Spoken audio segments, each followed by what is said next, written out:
trauma bonds. Got close off of battle scars. Equal pain, so we think it's equal game. Same team, but it's different hearts. Same goals, but it's different shots. Thought we was winning the same. Turns out you were just running me game. Should've known, but I couldn't guess it. It's a damn shame. And welcome back to another episode of Hoop MCs, brought to you by both of your co-hosts, Hassan and Naseem. What's up, baby? What's up, Hassan? How are you today? Pretty good, man. Dude, What? I already see the huge grin on your face, man. A huge grin? Yeah, I know what you're excited to talk about. But we'll jump into it in a little. Hold on, what am I excited? Man, I just know you want to rip into LeBron right now. We'll get to that later. You're right. A lot of basketball happened since we last recorded. Let's go ahead and recap yesterday's games, which is 4 games on Wednesday. So we'll start from the top. Washington, Philly. Go ahead. Well, I was wrong. I did say if Embiid was out, I would see the Wizards taking it, and they almost did. I mean, they made it competitive, but I mean, Curry and Simmons just, I don't know. they finally showed up, and they took the game away from the Wizards. Especially Curry. He dropped 30. Yeah. But yeah, I kind of knew that Philly was going to end it. Truthfully, like it just took too much. Washington had to play it perfectly in Game 4 in order to squeak it out. But Philly's a good team, man. Even with Embiid, I still think they'll advance to the Eastern Conference Finals if Embiid doesn't play in the semifinals. I can't remember who. I think it was Shaq, or it may have been Draymond. But you were mentioning that the Achilles injury may not be as significant. I get if he rests, yes. First off, I don't think he can rest that easily against the Hawks. I think the Hawks will put up a fight if Embiid is out. But if Embiid decides to play, I'm just worried about his mobility and his confidence. When you say Achilles, do you mean meniscus? Sorry, yeah. I meant meniscus, yeah. I'm worried about that just because, even physically, if he says he's fine, he's still going to mentally think about it. He's not going to make those loose ball dives. He's not going to make those cuts that he normally makes. Yeah. So I was looking into the injury for, a meniscus tear. They said that it's a small tear, and it really depends on the location. So that's really, in terms of caution, it depends on where that tear is. And obviously, I don't know the anatomy of the human body, so I'm not going to even dive into that. But obviously, Philadelphia's coaching staff and, just in terms of the organization in itself, they're going to have a lot to think about in terms of, what they're going to do with him moving forward, because Embiid's still a young guy. Yeah, and I think they do actually need him to win that series. I don't think they win it without him. Yeah. Moving on from Philly, Washington, let's talk about who they'll be meeting up in the semifinals, which is Atlanta. They were able to end New York. I got to be honest, man. I did not see this series playing out like how it did. Go ahead. I'm with you, man. I'm very shocked, especially with all the energy that New York came in with the first 2 games. I thought it was just going to be a back-and-forth series. I didn't think there was going to be any blowouts. I thought it was going to be a grind-out series. But, man, Atlanta proved me wrong. I said the Knicks were a deeper and more complete team, but the Hawks they just came in and ran through everything. They look like a way better team than I expected them to. Yeah. Atlanta took care of business at home. New York didn't. Julius Randle, New York's best player, didn't show up.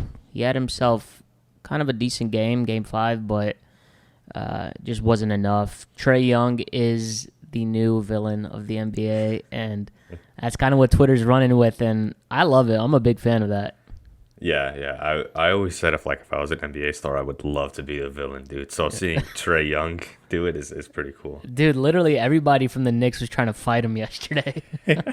It's so funny, man. They're so butthurt about it. They really are. And not even the Knicks. The whole city of New York is pissed. I don't know if you saw any of those videos, but everybody was like, man, Trae Young, man. They're like, would you ever hang out with Trae Young? Hell no, I'll punch him in his face. I swear he wouldn't, dude. I would love to hang out with Trae Young. That's hilarious, man.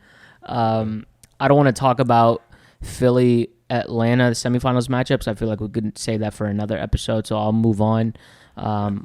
Memphis, Utah. Not much to talk about here. Utah kind of took care of business ever since Donovan Mitchell came back. Yeah.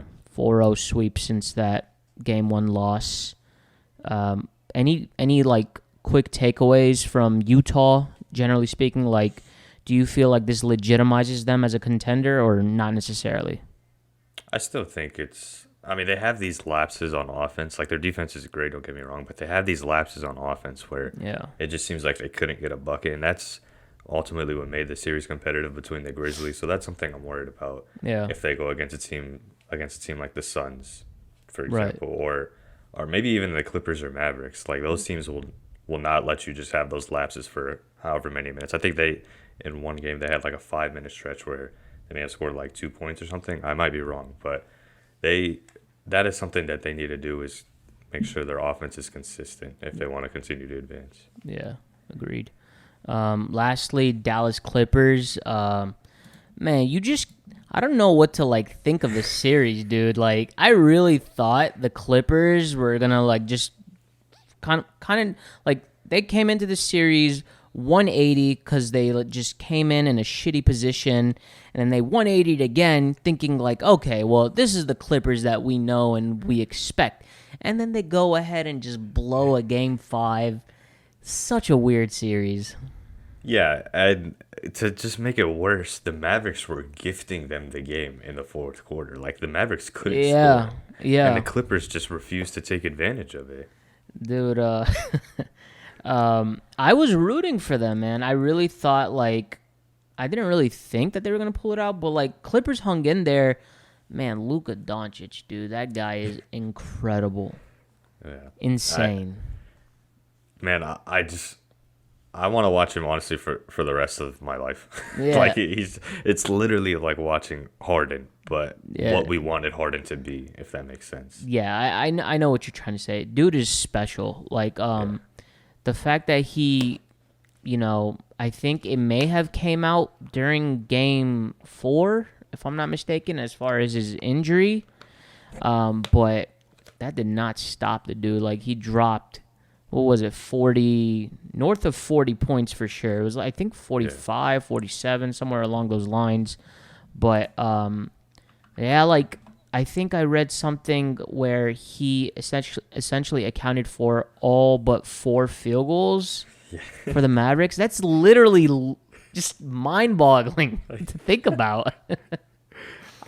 I mean, that guy is literally everything, and I say it every time that we talk about the Mavericks. Luka needs more help, because clearly he does. He really does. He's a one-man show right now. Yeah. We'll talk a little bit more about that series at the end. I want to move into today's matchups. We got some good ones here. I wouldn't say good ones, but definitely surprising to me, at least. Denver, I'll start off with Denver and Portland, 126 to 115. Were you shocked by the outcome? I did predict that the Blazers would lose, but the way they started off the game, I thought I was going to have to eat my own words. Right. Yeah. But I guess they got gassed, man. They wet the bed in the fourth. Yeah. You know what the turning point was? And I don't know if you watched this, but I think it was around like the 5-6 minute mark in the fourth, where it looked like it was clearly out of bounds by Portland, and I think Carmelo was on the receiving end of the call. They called it, or it looked like it was out of bounds, on Denver. Refs whistled it as that it was out of bounds on Portland. They challenged it, and for some reason they still upheld the challenge, and then from there it just went south for Portland. Why do I not remember that? I watched the game, but I just don't remember that. That was in the fourth? It was in the fourth, yeah. They took the challenge around the 5-6 minute mark in the fourth. It was a tie game, like 108, something along those lines. Yeah. I don't really know what goes on in the replay process for the NBA. I swear they just decide whatever they want. They don't actually look at the replay too.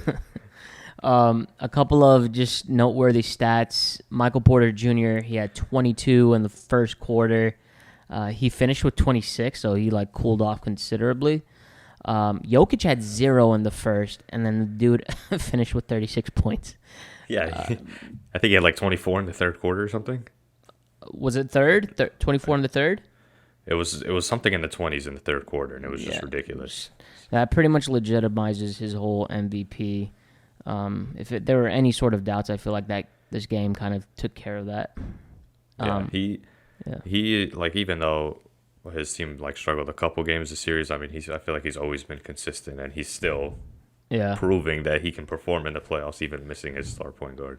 Yeah, and this is likely going to result in a major change for Portland Blazers in terms of like, roster effects, roster changes, definitely coaching. Terry Stotts is going to be expected to be fired, according to a report that came out a month earlier. But yeah, dude, I don't know how much time Dame has left in Portland, but I feel like he's coming towards the end. I don't know if that's kind of just a stretch, but that's just how I feel like the timeline has been pretty similar for other superstars in the NBA. It feels that way. Yeah, you can tell when it seems like it's the end of a line for a star in the franchise. So it looks like Lillard's on that boat. So I agree with you. Yeah. Moving on from that, another disappointing / surprising one was obviously Lakers Phoenix. Go ahead and just kind of recap it. I mean, the Suns they came out and looked like they were ready to finish them off. The Lakers, they moved with no sense of urgency, and I told you that Anthony Davis injury was a lot more serious than we expected. Yeah. I mean, he played 5 minutes and he couldn't move, and then they just took him out for the rest of the game. So I knew that was way more significant than they were making it out to be. The Lakers, I mean, they had life, but at the end, but it was just way too late, man. You dug yourself in a 30-point hole against the Suns with Chris Paul on that team, so you're not coming back from that, no matter how hard you try. Yeah. Devin Booker just played lights out, 47 points. That dude, man, it's crazy. Like, you add one star to your team, and I feel like everybody is starting now to appreciate Devin Booker, especially me. CP3, he played 29 minutes, so I guess that's a pretty like bright spot for the Phoenix Suns, just to kind of like show you like, okay, well, that shoulder injury, it's not going to rule him out in terms of being on the floor. And I think he finished with like a pretty modest stat line, like somewhere like 8 points, but he was effective. He had 12 assists. Yeah. And in the fourth, I feel like he was kind of like, he kind of put his foot on the brake for the Lakers. Like when they started making that run with THT, I think he just kind of went ham. Like he scored like 6 straight points. And then kind of CP3 came in and just said, all right, enough's enough. Yeah, and that's exactly what Chris Paul does. Not only does he open the floor for his other stars, like you saw that in Houston with Harden. I mean, now you see it with Booker and Phoenix. Like CP3 is the point general that you want on your team, regardless of who you are. Yeah. And then on top of that, like he's great at stopping runs, like you mentioned. Yeah. That's exactly what Houston needed 3 years ago whenever we had Harden. Literally, watching that just reminded me of how much I think we would have won that game. But we'll talk about that later. Yeah. CP3, I mean, he comes in, he gets a couple buckets, he gets an assist to Tyler Johnson in the corner, and then that just wraps up the game. So. Yeah, he controls the tempo. Nobody has ever, like, in my opinion, he's the greatest to ever do that. A couple of other things that I want to mention about this series is that what's noteworthy is I don't want to get too deep in the trenches with this, but 14-1 in the first round for LeBron James. Oh wow! Yeah, that's a great stat though, regardless. Dude, but it's kind of bittersweet to hear that, just because I feel like that stat alone was like, you know how like people pull out like, oh yeah, well Michael Jordan had this, and like this player had this. He was like I feel like that's one thing that like LeBron had owned, like in terms of that.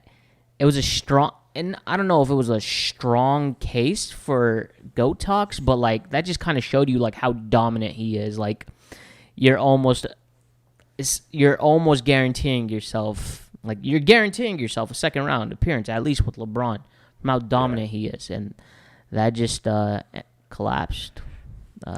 This year. I still think what he did was amazing. I know he was very disappointing this series in general, especially today, Game 6. But And it was one other thing. I actually could not believe that the Lakers were going to lose. That just to prove that stat. I refused to believe that LeBron was going to lose in a first round. So I just figured somehow, some way he was going to win. So actually seeing that was shocking. But Yeah. I don't think it takes away from his legacy at all, man. But, No, it doesn't. It was more so of just like, damn, I wish he like maintained that record. yeah. But last thing I wanted to mention about the Lakers, or more so LeBron, before we circle back to Dallas Clippers, is that he went 11 of 26. I checked out the game logs for the Lakers this season. There were 4 times this season where he only shot 26 or more field goal attempts. So I was honestly disappointed at LeBron for 2 reasons. That, like, obviously the stat that I just read you kind of shows you that he's not a volume shooter. I don't think, like, I feel like just because of his limitations, because of age and fatigue, like, tendency, I feel like that part of his career is, like, way past him. Like, it's not in his game as much. But it still kind of, like, was disappointing because I think for the majority of the game, like, he wasn't taking the most shots out of both teams. You know, it was, like, for a good part, I think it was Devin Booker. So, like, even if the dude was, like, just cold, I wouldn't mind seeing that. Like, I would just want him to just, like, kind of just say, like, all right, F it. I'm taking, you know, I'm going to jack up as many shots as possible to get my team to a Game 7. And second thing, his body language was trash, man. In the fourth, just complete garbage. Yeah, that's exactly what I was going to say, too. And last thing I wanted to mention, I'm not trying to be a LeBron hater, but it kind of reminded me of, like, James Harden. Like, James Harden had tendencies to do that a lot of times, and I hated him for that. But go ahead. Yeah, literally against Spurs, that's exactly when he did that. I agree with you 100%.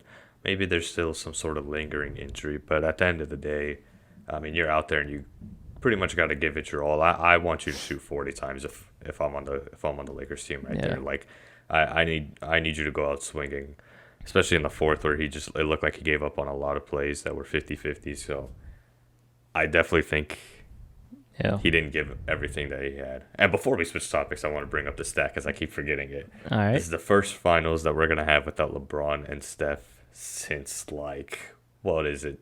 Damn. Since the Lakers-Celtics, 2010 or something?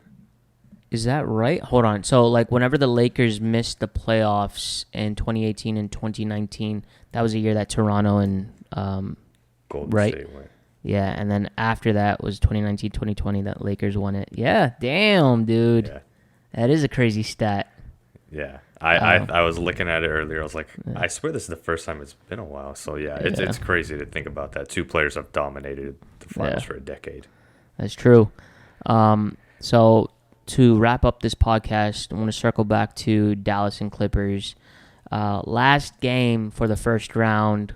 It's happening tomorrow, potentially the last game. We don't know yet. Game 6, happening in Dallas. What are your expectations? Do you think that it is going to be the last game, or do Clippers pull out just a what the fuck is wrong with the NBA type situation and force a Game 7 on Sunday? That's the problem. I don't know, dude. Every single time I predict a team, the other team comes out and shows up. So I don't want to say anything, dude. I want the Mavs to win, but I don't. It's out of my hands, dude. Man, I don't. I feel like Dallas is gonna put them away. I know I said a couple days ago that was gonna be a reverse sweep, but I just feel like this is kind of like the game where that pattern just ends. Yeah. I think Dallas ends it. It makes sense also. I mean, the Clippers could just be demoralized. They're not known to be a team to bounce back and motivate themselves at all. Like, once they're down, they're down. Like, they don't have a leader on that team at all, I think. So, I could see the Mavs putting them away. Yeah. One interesting fact that I wanted to mention was that the Dallas Mavericks have both the same record at home and on the road in the regular season. So, like, it isn't crazy that what we saw happened. You know what I'm saying? So, but I don't know. I just wanted to throw that out there because I was looking at Portland earlier today before they lost, and I saw that, if it goes to a Game 7, I was looking at, like, how do they play on the road? They're actually a better road team than playing at home. But anyways, I think that's it for today. We'll check back with the results when we record on Saturday. We'll likely give semifinals predictions if, they do end it indeed. Yeah, I would love that because that's in the Western Conference. The teams would literally be the Jazz, Mavs, Nuggets, Suns. That's something none of us would have expected. And that would be fun to watch. For real. But with that being said, we appreciate you guys for always tuning in, always listening. Please show love on YouTube, like, comment, share, subscribe. It means a lot, your support. And if you are an audio listener, make sure you check us out on Spotify and Apple Podcast. Make sure you you follow us on there, subscribe on Apple Podcast, leave a review, all that good stuff, and check us out on social media. Hit that follow button. We're pretty active on there, so we love you guys. We appreciate y'all for always tuning in and sticking in. And Nassim, any last words for the audience? Nope, just want to say thank you guys as always, and we'll catch you next time. All right, peace. Trauma bonds, got close off of better scores. Equal pain, so we think it's equal games. Same team, but it's different hearts. Same goals, but it's different shots. Thought we was winning the same. Turns out you was just running me game. Should've known, but I couldn't guess it. It's a damn shame.